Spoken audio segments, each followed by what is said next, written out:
أعوذ بالله من شرور أنفسنا ومن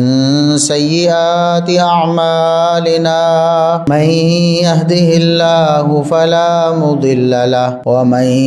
يضلل فلا هادي له أشهد أن لا إله إلا الله وحده لا شريك له وأشهد أن محمدا عبده ورسوله اللهم صل على محمد وعلى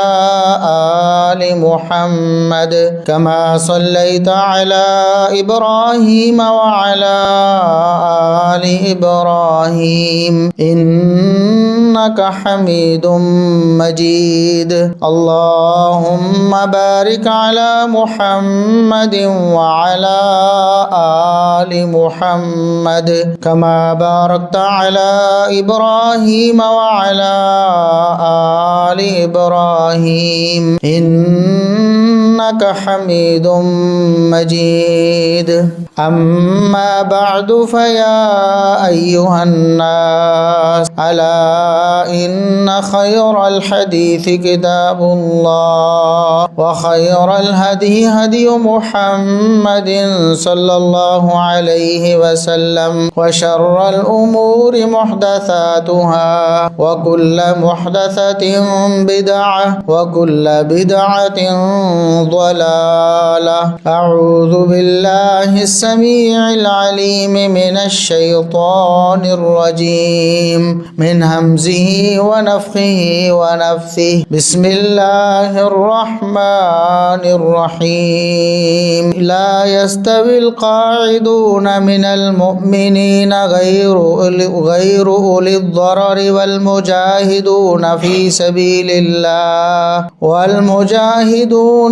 سبيل الله بأموالهم وأنفسهم فضل الله المجاهدين بأموالهم وأنفسهم على القاعدين درجة۔ انتہائی قابل احترام سامعین و سامعات، ہر قسم کی حمد و ثنا، تعریف و تمجید، کبریائی، بڑائی، رفعت و عظمت اللہ رب العزت کے لیے جو پوری کائنات کا خالق و مالک ہے۔ بے شمار لا تعداد بے حد و حساب درود و سلام پیغمبر آخر الزماں، محسن انسانیت، محسن کائنات جناب محمد الرسول اللہ صلی اللہ علیہ وسلم کی ذات اقدس پر۔ رجب کا مہینہ تقریباً گزرنے والا ہے، بالکل اختتام پذیر ہو رہا ہے۔ رجب کے مہینے میں تاریخ اسلام میں بہت سارے واقعات رونما ہوئے ہیں، اور کتاب و سنت کا جو سبق ہے اور اہل السنہ کا جو منہج ہے، محدثین کا جو طریقہ ہے، وہ یہ ہے کہ تاریخ اسلام میں کسی کی پیدائش یا کسی کی وفات یا کسی کی شہادت کو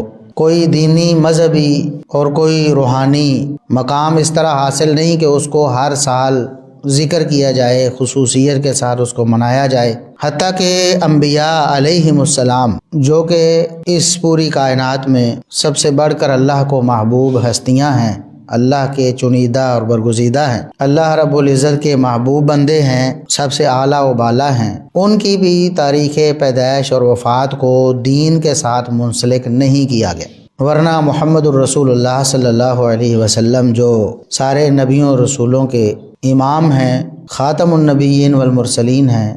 ان کی پیدائش اور وفات کو ضرور بضرور اسلام میں ایک دینی اور مذہبی حیثیت، اہمیت حاصل ہوتی اور ان تاریخوں کو باقاعدہ طور پر تہوار کی صورت میں منایا جاتا۔ آپ صلی اللہ علیہ وسلم کی پیدائش کے بارے میں ایک لمبا چوڑا اختلاف امت میں موجود ہے، اور آپ صلی اللہ علیہ وسلم کی وفات کے حوالے سے بھی اقوال موجود ہیں، اور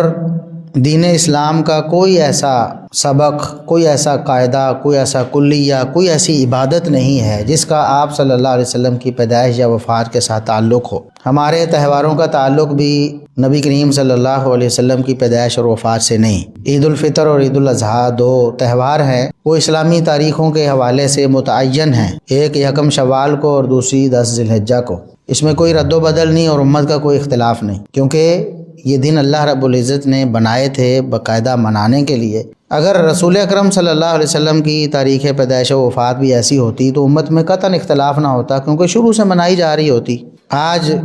بڑے بڑے علماء میں اختلاف ہے، تو اس کا مطلب یہ ہے کہ آپ صلی اللہ علیہ وسلم کی تاریخ پیدائش و وفات کا بھی اسلام کی عبادات کے سلسلے سے کوئی تعلق نہیں، یا ان کو منانے سے کوئی اس کا تعلق نہیں ہے، اسلام نے ایسا کوئی سبق نہیں دیا۔ تو باقی جو ہستیاں ہیں بعد والی، وہ تو بالاولیٰ ایسی ہوں گی نا کہ ان کی تاریخ پیدائش و وفات کو نہیں منایا جاتا ہو، اسلام نے اس کا سبق نہیں دیا۔ کبھی بھی ایسا نہیں ہوا کسی صحابی، حتیٰ کہ رسول اکرم صلی اللہ علیہ وسلم کے گھر میں آپ صلی اللہ علیہ وسلم کے مبعوث ہونے کے بعد، یعنی نبوت ملنے کے بعد بھی جن کی وفات ہوئی یا جن کی پیدائش ہوئی، ان کو بھی آپ صلی اللہ علیہ وسلم نے یوں نہیں منایا کہ ہر سال ان کو باقاعدہ طور پر ایک حیثیت دی جائے۔ تو باقی بعد والی ہستیوں کی کیا بات ہے؟ تو ہمارا تو منہج اور طریقہ ہے کہ ہم کسی کی پیدائش اور وفات کی تاریخوں کو ہر سال نہیں مناتے، لیکن کچھ بدبخت ایسے ہیں کہ جو دین اسلام کے بالکل الٹ چلتے ہیں، اور الٹ چل کر بھی جن ہستیوں کا ذکر اللہ رب العزت نے قرآن میں کیا ہے، جن کو محمد الرسول اللہ صلی اللہ علیہ وسلم نے زبان نبوت سے جنت کی بشارتیں دی ہیں، جن کو فضائل و مناقب سے سرفراز کیا گیا ہے، ان کے خلاف برزبانی کرتے ہیں، اور حتیٰ کہ اتنی نیچ حرکت کہ ان کے یوم وفات کو بطور خوشی مناتے ہیں اور اس میں شیرینیاں بانٹتے ہیں۔ ویسے تو ہم کسی کی تاریخ پیدائش و وفات اس طرح بیان نہیں کرتے کہ ہر سال اس موقع پہ اس کو ذکر کیا جائے، اس کا التزام، بلکہ اس کو تو ہم بری نظر سے دیکھتے ہیں کہ ہر سال یہ تو برسی منانے والا کوئی سلسلہ ہے، یا ہر سال برتھ ڈے منانے والا کوئی سلسلہ ہے، وہ تو درست نہیں ہے اسلام۔ لیکن ایک بزرگ ہستی، اسلام کی ایک بہت بڑی محسن ہستی، رسول اکرم صلی اللہ علیہ وسلم کی ایک بڑی معتمد ہستی، وہ فوت ہوتی ہے، اور 22 رجب وفات کا دن تاریخ میں آتا ہے، اور اس دن کو باقاعدہ خوشی کے طور پر منایا جاتا ہے۔ تو اب ضروری ہو جاتا ہے، اس لیے نہیں کہ ان کی وفات ہوئی ہے 22 رجب کو تو ہم ان کی وفات پہ ان کا تذکرہ کر رہے ہیں، اس لیے نہیں، بلکہ ان کے خلاف زہر اگلا گیا، ان کی توہین کی گئی، ان کے یوم وفات کو خوشی کا دن بنا کر اس پہ شیرینیاں بانٹی گئیں، کونڈے، رجب کے کنڈے، اور باقاعدہ طور پر صحافی ہونے کے دعوے دار بدنما لوگ، بدبخت لوگ، جانوروں سے بھی بدتر لوگ باقاعدہ طور پر سوشل میڈیا پہ اس خوشی کا اظہار کرتے ہیں کہ نعوذ باللہ ہم ان کی وفات پہ خوشیاں مناتے ہیں اور یہ ہمارے لیے خوشی کا دن۔ تو اب ضروری ہو گیا ہے کہ اس مقدس اور معتبر ہستی کا تذکرہ تھوڑا سا ہو جائے، لوگوں کو اندازہ ہو کہ اسلام کے دشمن آج بھی اسلام کا لبادہ اوڑھ کر اسلام کی جڑیں کیسے کھوکھلا کرنا چاہتے ہیں۔ ایک ہے اسلام پر عمل پیرا نہ ہونا، دوسرا ہے اسلام کا نام بھی لینا اور اسلام کی جڑوں کو کھوکھلا کرنا، اسلام کے عقائد کو برباد کرنا اور اسلام کے دیے ہوئے سبق کو مٹانے کی کوشش کرنا، مسخ کرنا۔ یہ بہت بڑا جرم ہے، ارتداد اس کو کہتے ہیں۔ ارتداد یہی ہے نا، ایک بندہ اسلام کا نام لے اور اس کے بعد اسلام کے خلاف کام کرے۔ تو سیدنا معاویہ بن ابی سفیان رضی اللہ عنہما اسلام کے ایک بہت بڑے سپہ سالار ہیں، بہت بڑے مجاہد ہیں۔ اللہ رب العزت نے قرآن کریم میں آیت نازل فرمائی مجاہدین کی فضیلت میں۔ اس دور میں رسول اکرم صلی اللہ علیہ وسلم موجود ہیں، صحابہ کرام موجود ہیں، تو کئی قسمیں ہیں۔ کچھ مجاہد ہیں جو اللہ کی راہ میں جہاد کرنے والے، آگے بڑھ کر اپنی جان کی پرواہ نہ کر کے بھی اپنا خون بہانے والے اسلام کی خاطر۔ تو اللہ رب العزت نے فرمایا کہ اللہ نے ایسے لوگوں کو فضیلت دی ہے، ایسے لوگ جو بیٹھ کر گھروں میں بیٹھے ہوئے ہیں، جہاد کو نہیں گئے ہیں۔ جہاد کی دو قسمیں ہوتی ہیں، یاد رہنا چاہیے۔ ایک ہے جہاد فرض عین ہو جائے، خلیفہ المسلمین جو پوری دنیا میں مسلمانوں کا ایک ہی ہوتا ہے، اور افسوس آج کوئی نہیں ہے، اور ایک عرصہ ہو گیا ہے مسلمانوں کے زوال کی داستان لکھی جا رہی ہے، تقسیم ہو گئے مسلمان، تقسیم در تقسیم ہو گئے۔ تو خلیفۃ المسلمین اب تو کوئی نہیں ہے نا۔ جب تھا رسول اکرم صلی اللہ علیہ وسلم کے بعد ابو بکر، عمر، عثمان، علی، پھر سیدنا حسن، پھر سیدنا معاویہ رضی اللہ عنہ، یہ اسلام کے خلیفہ تھے۔ پوری دنیا میں اسلام جن کے ماتحت تھا اور اسلام کی ترقی کے لیے جنہوں نے کاوشیں کی ہیں، یہ وہ لوگ ہیں۔ پھر چلتا چلتا آہستہ آہستہ جیسے جیسے دور زوال آیا، خلافت گئی، حکومت گئی، اقتدار گیا، روب و دبدبہ، جاہ و جلال گیا، پھر اب وہ دور ہے کہ ذلت اور پستی ہے، زوال ہی زوال ہے، اور پشیمانی ہی پشیمانی ہے، شرمندگی ہے، اس کے سوا کچھ نہیں۔ تو یہ وہ دور ہے اسلام کا سنہری دور، جس کے بارے میں رسول اکرم صلی اللہ علیہ وسلم نے فرمایا کہ میرے بعد اسلام 12 خلفاء تک غالب رہے گا، 12 خلفاء تک اسلام غالب رہے گا، یعنی اسلام کے غلبے کی پیشگوئی محمد الرسول اللہ صلی اللہ علیہ وسلم نے خلافت کے ساتھ دی، تو 12 خلفاء تک اسلام غالب رہے۔ تو خلیفۃ المسلمین ہو اور وہ جنگ کا اعلان کرے کہ ہر ایک نے نکلنا ہے، فرض عین ہو جاتا ہے جنگ، نفیر عام ہے، ہر ایک نکلے گا جس کے پاس استطاعت ہے، معذور نہیں ہے، بچہ نہیں ہے، بوڑھا نہیں ہے، عورت نہیں ہے، مرد ہے، بالغ ہے، اور اللہ رب العزت نے اس کو کسی معذوری سے دوچار نہیں کیا تو وہ نکلے گا خلیفۃ المسلمین کے حکم پہ، فرض عین ہو گیا۔ دوسری صورت یہ ہے، ایسا نہیں ہے، فرض عین نہیں ہوا، خلیفۃ المسلمین نے سارے مسلمانوں مردوں کو حکم نہیں دیا، بلکہ کچھ خاص لوگوں کو کسی خاص مہم پہ بھیجا ہے کہ آپ جاؤ فلاں علاقے میں فلاں ایسے لوگ ہیں، فلاں شرپسند ہیں، ان کے ساتھ مقابلہ کرو۔ تو خلیفۃ المسلمین نے کچھ لوگوں کو بھیجا ہے، سب کو حکم عام نہیں دیا۔ اب جہاد فرض عین نہیں، جب فرض عین ہوگا پھر فضیلت کی بات کیا ہے، پھر تو سب پر نکلنا فرض ہو جائے گا۔ جو نہیں نکلے گا مجرم کہلائے گا، وہ اللہ کا نافرمان ہوگا اور دنیا آخرت میں اللہ کے عذاب کا مستحق ہو سکتا ہے توبہ نہ کرے تو۔ اور دوسری صورت یہ ہے کہ فرض عین نہیں ہے، اپنی خوشی سے اپنا نام لکھواتے ہیں کہ میں اللہ کی راہ میں جہاد کرنا چاہتا ہوں، مجھے بھیجیں۔ تو ایسے جو مجاہدین ہیں ان کو فضیلت دی گئی ہے ایسے لوگوں پر جو جہاد میں نہیں جا رہے، وہ گناہ گار نہیں ہیں۔ ویسے ہی ٹھیک ہے، جہاد کا حکم ہے، اعلان ہوا ہے، کس کس نے نام لکھوانا ہے، خوشی سے کون جانا چاہتا ہے، کچھ چلے گئے کچھ نہیں گئے، وہ گناہ گار نہیں ہیں، لیکن ایسے لوگوں کے مقابلے میں ان کا درجہ کم ہوگا جو اللہ کی راہ میں جہاد کرنے چلے گئے، جنہوں نے جہاد کا فریضہ سر انجام دیا ہے فرض عین نہ ہوتے ہوئے بھی۔ تو اللہ رب العزت نے فرمایا کہ ایسے صحابہ جو جہاد میں جا رہے ہیں، مجاہدین ہیں، ان کا درجہ اللہ نے بلند کر دیا۔ وَكُلًّا وَعَدَ اللَّهُ الْحُسْنَى، سب کو اللہ رب العزت نے جنت کا وعدہ دیا، صحابہ تو سارے ہی جنتی ہیں، لیکن پھر اللہ نے فرمایا کہ اجر عظیم، بہت بڑا اجر ان لوگوں کو زائد ملے گا جو اللہ رب العزت کی راہ میں جہاد کرنے والے ہیں صحابہ میں سے۔ تو انہی مجاہدین میں سیدنا معاویہ بن ابی سفیان ایک منفرد حیثیت حاصل کیے ہوئے ہیں، صرف مجاہدین ہی بلکہ سپہ سالار ہیں، بہت بڑے سپہ سالار اسلام کے، اور اسلام کی سربلندی کے لیے ان کی جو خدمات ہیں سنہرے حروف میں لکھی گئی ہیں، تاریخ میں، تاریخ اسلام ان کی خدمات کے بغیر نامکمل ہے۔ اور غیر مسلم بھی، مستشرقین بھی اس بات کے معترف ہیں، اسلام کی حقانیت کو مانتے نہیں ہیں، وہ اقرار نہیں کرتے، مسلمان نہیں ہوئے، لیکن جب اسلامی تاریخ کا مطالعہ کرتے ہیں، جادو وہ جو سر چڑھ کر بولے، الفضل ما شہدت به الاعداء، فضیلت وہ ہے جس کا دشمن اقرار کرے۔ تو غیر مسلم، غیر جانبدار جو مورخین تھے انہوں نے کہا ہے کہ عمر ثانی ہے معاویہ بن ابی سفیان رضی اللہ عنہما، کہ عمر فاروق ایک دفعہ دوبارہ اللہ نے دیے تھے امت کو، اور وہ تھے معاویہ بن ابی سفیان رضی اللہ عنہما۔ انہوں نے کہا کہ ان کی جو خدمات ہیں اسلام کے لیے ان کو بلایا نہیں جا سکتا، ان کو فراموش نہیں کیا جا سکتا۔ اسلام آج دنیا میں جہاں جہاں موجود ہے، مرہون منت ہے معاویہ بن ابی سفیان رضی اللہ عنہما کا، ان کی تلوار کا، ان کے گھوڑوں کا، ان کے جہاد کا،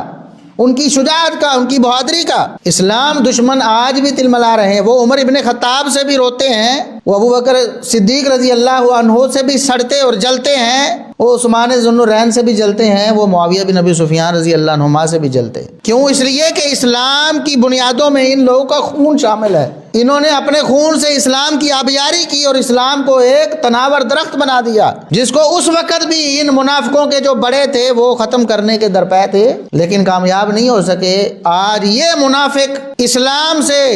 نکلے ہوئے ہیں لیکن اوپر لبادہ اسلام کا اوڑا ہوا ہے، اسلام کا نام لے کر اسلام کے دشمن، وہ جو صحابہ کرام رضوان اللہ علیہم اجمعین پر بھونکتے ہیں، خصوصاً سیدنا معاویہ بن ابی سفیان رضی اللہ عنہما کی وفات پر خوشیاں مناتے ہیں۔ کون ہے معاویہ بن ابی سفیان رضی اللہ عنہما؟ وہ معاویہ رضی اللہ عنہ قریش کے سردار ہیں، اور محمد الرسول اللہ صلی اللہ علیہ وسلم نے فرمایا، اللہ رب العزت نے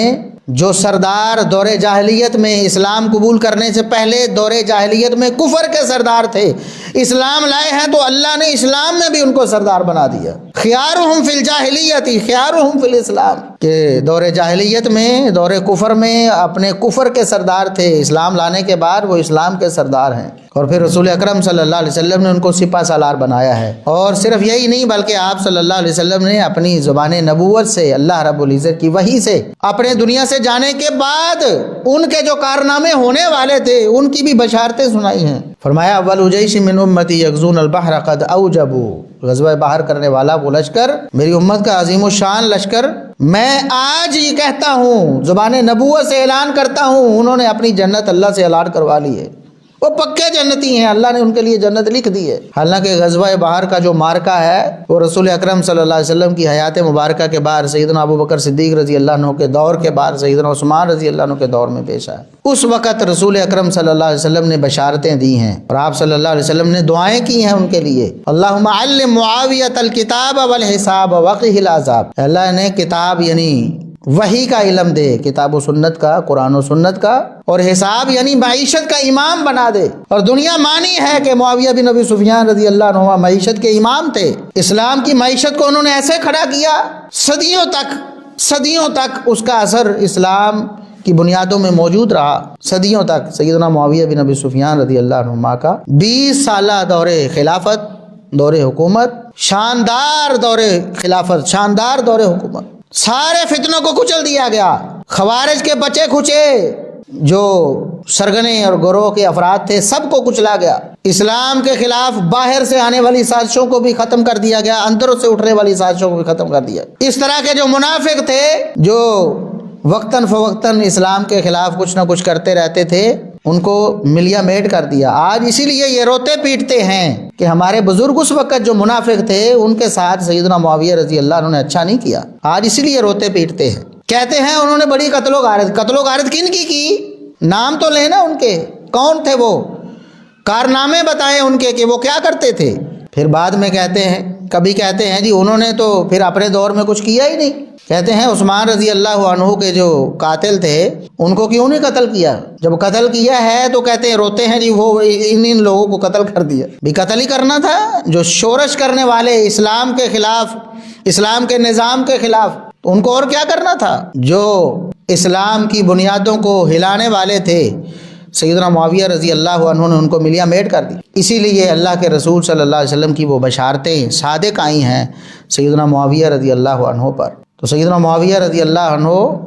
قریش کے سردار تھے، دور جاہلیت میں بھی، دور اسلام میں بھی، اسلام کے مجاہد اور سپہ سالار تھے۔ سیدنا عمر رضی اللہ عنہ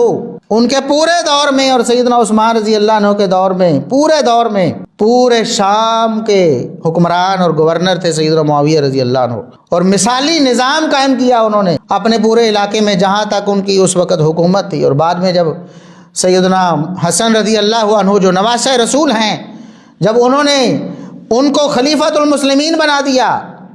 پورے مسلمانوں کا خلیفہ بنا دیا، تو اس کے بعد پوری دنیا میں جہاں جہاں مسلمان آباد تھے وہاں وہاں امن قائم کر دیا سیدنا معاویہ بن ابی سفیان رضی اللہ عنہما نے۔ اور آج لوگ بھونکتے ہیں بنو امیہ پر۔ بنو امیہ کون ہے؟ بنو امیہ اسلام کے محسن ہیں، نبی اکرم صلی اللہ علیہ وسلم کے محسن ہیں بنو امیہ۔ اس دور میں جب تنگ دستی کا عالم تھا تو بنو امیہ تھے، سیدنا عثمان بن عفان رضی اللہ عنہ، جنہوں نے کنواں خرید کے مدینے میں میٹھے پانی کا کنواں خرید کے مسلمانوں کے لیے وقف کیا تھا۔ جب تنگ دستی کا عالم تھا، اسلحہ نہیں تھا، گھوڑے سواریاں نہیں تھیں جہاد فی سبیل اللہ کے لیے، تو بنو امیہ کا فرزند تھا عثمان بن عفان رضی اللہ عنہ، جنہوں نے پورے لشکر کو سواریاں اور اسلحہ مہیا کیا تھا۔ بنو امیہ کے فرزند تھے عثمان بن عفان رضی اللہ عنہ، جن کے فضائل و مناقب بھرے پڑے ہیں حدیث کی کتابوں میں، جن سے آسمان کے فرشتے حیا کرتے ہیں۔ بنو امیہ کا فرزند تھا عثمان بن عفان رضی اللہ عنہ۔ بنو امیہ کا فرزند تھا دوہرا داماد جن کو ہونے کا شرف حاصل ہے محمد الرسول اللہ صلی اللہ علیہ وسلم کا، اور بنو امیہ کا فرزند تھا ابو العاص ابن ربیع رضی اللہ عنہ، نبی کریم صلی اللہ علیہ وسلم کے تیسرے داماد، جن کے بارے میں صحیح بخاری کے الفاظ ہیں، محمد الرسول اللہ صلی اللہ علیہ وسلم نے فرمایا، یہ وہ شخص ہے ابو العاص ابن ربیع جس نے میرے ساتھ جو زبان کی اس کو پورا کیا، داماد ہونے کا حق ادا کیا اس نے۔ یہ بنو امیہ ہیں جن پر فخر کرتے ہیں محمد الرسول اللہ صلی اللہ علیہ وسلم۔ 4 بیٹیوں میں سے 3 بیٹیاں بنو امیہ کو دی ہیں محمد الرسول اللہ صلی اللہ علیہ وسلم نے، ان کے خلاف بھونکتے ہو اور نبی کریم صلی اللہ علیہ وسلم کے دشمن ہو تم۔ جس خاندان کو 3 بیٹیاں نبی کریم صلی اللہ علیہ وسلم دیں، یہ بھی قریش کا خاندان تھا، بنو امیہ بھی، بنو ہاشم بھی قریش کا خاندان تھا۔ علی رضی اللہ عنہ امیر المومنین خلیفۃ المسلمین جو چوتھے ہیں مسلمانوں کے، وہ بنو ہاشم میں سے تھے، ایک بیٹی ان کے نکاح میں ہے۔ 3 بیٹیاں بنو امیہ کے پاس گئی ہیں رسول اکرم صلی اللہ علیہ وسلم کی، خود انتخاب کیا ہے محمد الرسول اللہ صلی اللہ علیہ وسلم نے ان کا، تم بھونکتے ہو بنو امیہ کے خلاف۔ اور سیدنا معاویہ بن ابی سفیان رضی اللہ عنہما، ان کی ہمشیرہ رسول اکرم صلی اللہ علیہ وسلم کے گھر میں ان کی بیوی ہیں ام حبیبہ رضی اللہ عنہا، وہ نبی کریم صلی اللہ علیہ وسلم کی زوجہ محترمہ ہیں. یہ ہے بنو امیہ. اس لیے لوگوں کے جھوٹے پروپیگنڈے میں جو لوگ پھیلاتے ہیں، جھوٹ بولتے ہیں، اسلام کے دشمن ہمیشہ سے ایسا کرتے آئے ہیں. جب محمد رسول اللہ صلی اللہ علیہ وسلم کے دور میں نام نہاد مسلمان بن کے مسلمانوں کے اندر گھس کے وہ لوگوں کو گمراہ کرنے کی کوشش کرتے تھے اور اسلام کو نقصان پہنچانے کی کوشش کرتے تھے، تو آج کیوں نہیں کریں گے؟ وہ آج بھی یہی کام کریں گے. اس وقت بھی ان کے یہی کرتوت تھے، آج بھی یہی کرتوت ہے. محمد الرسول اللہ صلی اللہ علیہ وسلم کے نعوذ باللہ قتل کی سازش کرنے والے یہی بدبخت تھے. اسلام کے نام لے کر اسلام کے اندر گھسے ہوئے یہی لوگ تھے، اور آج بھی اسلام کا نام لے کر اسلام میں گھسے ہوئے ہیں، اور رسول اکرم صلی اللہ علیہ وسلم کے ان معتمد ترین افراد پر بھونکتے ہیں، اپنی زبانیں اور اپنے قلم گندے کرتے ہیں اور مسلمانوں کو گمراہ کرتے ہیں. مسلمانوں کو ان کی اصل جو ان کی ایسی ہستیاں ہیں جو جن کے کردار کو دیکھ کر انہوں نے اپنی زندگی بسر کرنا تھی، جو نمونہ تھی اصل میں، جو محمد الرسول اللہ صلی اللہ علیہ وسلم کی سیرت کی آئینہ دار شخصیات تھیں، ان کو بدنما کرنے کی کوشش کر رہے ہیں، ان کی سیرت کو مسخ کرنے کی کوشش کر رہے ہیں، تاکہ لوگ رسول اکرم صلی اللہ علیہ وسلم کی حدیث سے، آپ کی سیرت سے دور ہو جائے. حدیث کو روایت کرنے والے کون ہیں؟ یہی لوگ ہیں جن کے یہ دشمن ہیں. سیرت کنہوں نے بیان کی؟ انہی لوگوں نے جن کے یہ دشمن ہیں. ان کے پاس کیا ہے؟ تو قرآن کو بھی نہیں مانتے ہیں، کہتے ہیں اصلی قرآن تو وہ فلاں کے پاس ہے. جب کہا جاتا ہے تمہارا قرآن کہاں ہے، تو پھر ادھر ادھر دیکھتے ہیں، بغلیں جھانکتے ہیں. یہ وہ قوم ہے جن کے پاس کوئی کتاب بھی نہیں ہے، کیونکہ یہ تو ابو بکر، عمر، عثمان رضی اللہ عنہم کا جمع کردہ اور آگے پوری دنیا میں شائع کردہ قرآن ہے نا، جو ہمارے پاس ہے اللہ کے فضل سے. یہ وہ قرآن ہے جس کی کتابت معاویہ بن ابی سفیان رضی اللہ عنہما کرتے رہے ہیں، کاتب وحی جن کو بلا کر رسول اللہ صلی اللہ علیہ وسلم وحی لکھوایا کرتے تھے. یہ وہ معاویہ بن ابی سفیان ہے، اور ان کے دشمن کون ہیں؟ خود اندازہ کر لیں کون ہوں گے وہ. اسلام کے دشمن، قرآن کے دشمن، امت مسلمہ کے دشمن. اللہ رب العزت ایسے لوگوں کو غارت کرے، اور صحابہ کرام رضوان اللہ علیہم اجمعین کی جو عقیدت محبت ہے وہ ہماری گھٹی میں اللہ رب العزت ڈال دے. اللہ رب العزت ہمیں جب تک زندہ رکھے، اللہ رب العزت اپنے ان برگزیدہ بندوں کی محبت ہمارے دلوں میں ڈالے رکھے، انہی کی محبت پہ ہمیں شہادت کی موت دے، اور قیامت کے دن انہی مقدس اور معتبر ہستیوں کا ہمیں ساتھ نصیب فرمائے. وآخر دعوانا ان الحمد للہ رب العالمین.